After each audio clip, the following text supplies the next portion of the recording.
kalian mempunyai tanggung jawab yang harus dipenuhi, kewajiban yang harus dijalani, ataukah kalian seseorang yang penuh dengan kebebasan dan dapat melakukan apapun yang kalian mau, kapanpun yang kalian mau, yang manapun itu sebagai manusia di satu titik di kehidupan kalian, mungkin kalian pernah merasa suram, murung, muram, sedih, dan sebagainya. Mungkin perasaan tersebut sudah berlangsung lama sehingga kalian terbiasa dan mulai belajar untuk hidup berdampingan dengannya.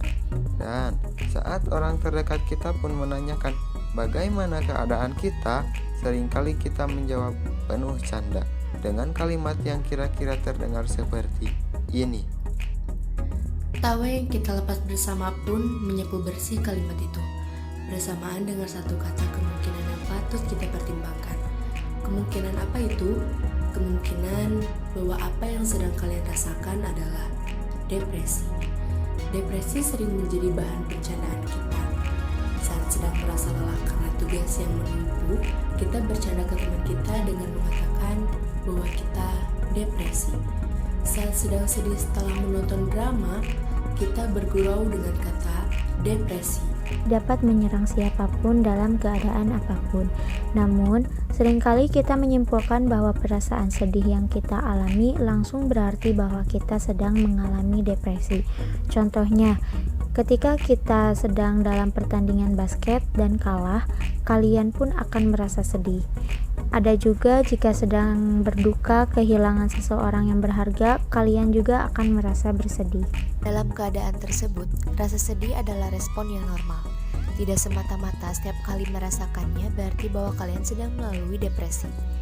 Lalu sebenarnya apa itu depresi? Depresi adalah gangguan suasana hati yang cukup umum, namun serius. Pada zaman dahulu, depresi sempat dianggap sebagai turunan, bahkan sempat dianggap kerasukan iblis, dan disebut dengan nama melankolia.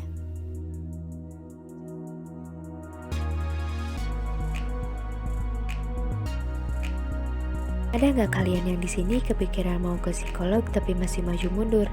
Ke psikolog gak ya? Kalau kalian pengen banget untuk coba datang dan konsultasi tapi mendadak kepala kalian penuh dengan pertanyaan-pertanyaan, emang harus banget ya ke psikolog? Atau mungkin masalahnya nggak parah-parah banget deh sampai harus ke psikolog? Atau bahkan kepikirannya sampai nanti kalau ke psikolog aku dikatain gila sama orang-orang. Lama-lama tertunda terus tuh mau ke psikolognya. Kalau kalian mengalami itu semua, tenang aja, kalian gak sendirian. Dengan berbagai permasalahan kejiwaan yang terjadi pada setiap orang, kelompok kami berinovasi membuat suatu aplikasi yang bernama Mental Health. Aplikasi Mental Health ini sangat mendukung setiap orang yang merasa terganggu kejiwaannya, seperti stres atau depresi. Dengan aplikasi ini diharapkan menjadi media perantara kesehatan, yaitu dengan konsultasi via online atau offline dengan psikolog atau psikiater yang bekerja sama dengan aplikasi kami. Bahkan, konsultasi kepada psikolog bukan hanya untuk orang yang depresi, tetapi juga untuk orang yang ingin menumbuhkan kembali rasa semangat dalam dirinya atau sekadar cerita kepada psikolog. Nah, kami akan mengajak Anda semua untuk mengenali fitur apa saja sih yang ada di dalam aplikasi Mental Health ini. Sebelum melihat pada halaman utama, tentunya kami akan meminta Anda untuk login terlebih dahulu. Kemudian setelah login, Anda akan masuk kepada halaman utama kami, yaitu kami menyajikan 3 fitur yang berbeda untuk dapat diakses oleh para pengguna. Pertama, fitur education reading atau bacaan untuk mengedukasi pengguna. Kedua, fitur chat with psychiatrist atau fitur chat dengan psikiater maupun psikolog. Ketiga, fitur schedule a meeting atau fitur untuk menjadwalkan pertemuan private dengan psikolog atau psikiater.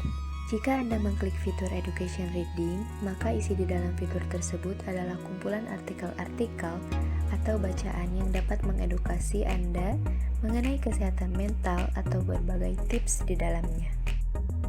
Kemudian jika Anda mengklik fitur chat, maka isi di dalamnya Anda bisa memilih psikiater atau psikolog yang sudah bekerja sama dengan aplikasi kami. Yang kemudian jika Anda klik button chat, tentunya Anda dapat memulai percakapan dengan psikiater atau psikolog pilihan Anda.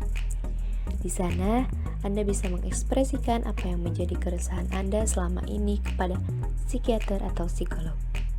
Nah, fitur yang terakhir yaitu fitur untuk menjadwalkan pertemuan dengan psikiater atau psikolog yang Anda pilih. Fitur ini dikhususkan untuk Anda yang ingin bertemu secara langsung dengan psikiater atau psikolog supaya bisa bercerita dan mengekspresikan diri secara langsung. Nah, tentunya fitur-fitur dalam aplikasi mental health ini tidak sepenuhnya gratis, seperti fitur chat dan penjadwalan bertemu dengan psikiater atau psikolog akan dikenakan tarif tertentu untuk dapat mengaksesnya. Bagaimana nih? Apakah Anda tertarik dengan layanan di aplikasi kami? Semoga dengan adanya aplikasi mental health ini, kami berharap bisa menjadi aplikasi edukasi yang bermanfaat untuk banyak orang dan sebagai aplikasi perantara kesehatan yang bisa memudahkan kalian dalam mengaksesnya.